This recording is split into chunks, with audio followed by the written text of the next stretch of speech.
Obviously, digital is becoming the primary mechanism for how most consumers are doing their research before they call us as contractors.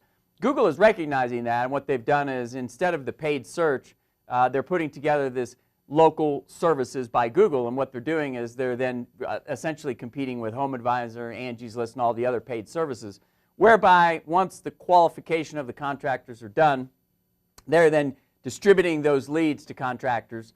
So if, let's just make believe for a second that it's $50 per lead.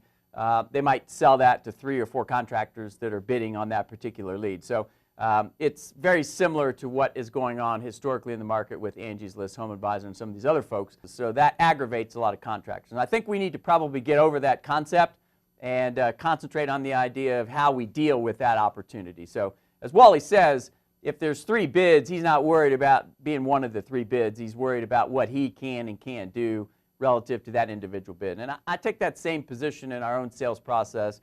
The opportunity is ours. It's presented. It's qualified. It's a good lead. We just need to be, the best company in that particular position. If we're not, and we get outsold, so be it. That's going to happen from time to time. But at the end of the day, we need to participate.